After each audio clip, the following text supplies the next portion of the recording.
Hello everybody, Aquababy here. I decided to make a video on Cluefinders 3rd grade speedrunning and all of the tricks that I have picked up. This will be a comprehensive guide, however I will not cover any of the solutions or the cases to any challenge within the game. I will only be covering tricks to use within the speedrun. Keep in mind that I am on the PAL version rather than the US version. You can tell the difference because of the voice acting. You can also tell by the main menu. In the PAL version, the main menu will say years 3 and 4. The US version will say grade 3. There are also other versions that you can play, such as the Makiev version, which was developed over a decade after the original was created. We don't talk about Makiev. Starting off with tricks, the first trick you want to know is to hold escape. Holding escape will skip all the small animations. One nuance to this is when there are larger cutscenes. If you hold escape, a dialog box will appear but it will flicker on screen. This will slow you down. In order to get around this, don't hold escape when there's a larger cutscene, but instead release escape and click on skip or press S or press the spacebar. After the cutscene is skipped, continue to hold escape because it is the fastest. One big trick is to map in order to skip a walking animation between the Ring of Fires and the beetle walls. In order to perform this trick, when you regain control after finishing a Ring of Fire or beetle wall, you want to immediately click Lap Trap and map somewhere and then map back to either the Ring of Fire or the Glue Falls. For Glue Falls, I like to map to the Glue Falls and then map there again, which is 100% possible. For the Ring of Fire, I like to map to the Yellow Sneezeberries and then map back to the Ring of Fire because that is faster. If you run the PAL version and you try to skip the slide cutscene after you obtain a half of a key with the escape button, you're going to crash. But if you try to skip the cutscene with the left mouse button, for some reason it works. So make sure to use the left mouse button to skip that cutscene, as it saves about 20 seconds if you skip both of them. Another non-obvious thing about this game is that when you finish a Snagnet bridge, instead of waiting for the cutscene, if you click the back button, you'll immediately be taken to the next Snagnet bridge. Alright, now I'm going to talk about routing.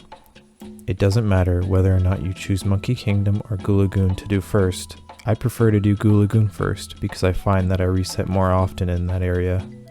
Since the two areas are mirrored, the routing will also be mirrored. You can verify this by looking at what colors are where in both areas.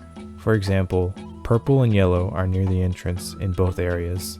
In terms of bag color, I route this way. First purple, then down to yellow, over to red, then to blue. I map back down to the junction. I go to green, then I continue on till the end.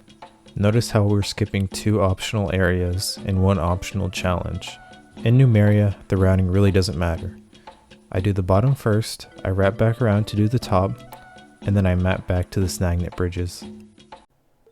Okay, so now I'm going to talk about dialogue skip, which is the most difficult trick in this speedrun. Dialogue skip works by skipping the long dialogue sequence in the Ring of Fire area. You may cross.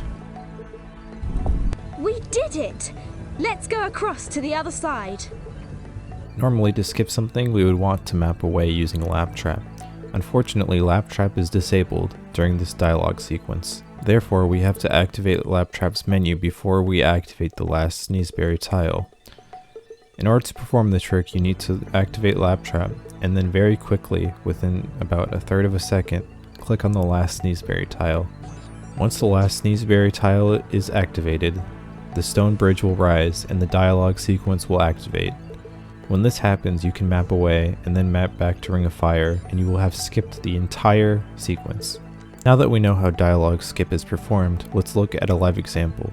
First, I activate all the tiles except from one. I make sure that the penultimate tile that is activated is the answer to the problem on this stone face. Finally, I click Lap Trap and then I very quickly click the last tile. With the Lap Trap menu open, you cannot see whether or not your last Sneezeberry hit. Therefore, you have to rely on sound in order to determine whether or not the stone bridge is rising. If you hear the splat, then you know it's correct. But if you hear the fizzle, then you know you made a mistake. Make sure to wait a second or two after that splat in order to map away. If you map away too soon, you could find yourself crashing, as I do in this clip.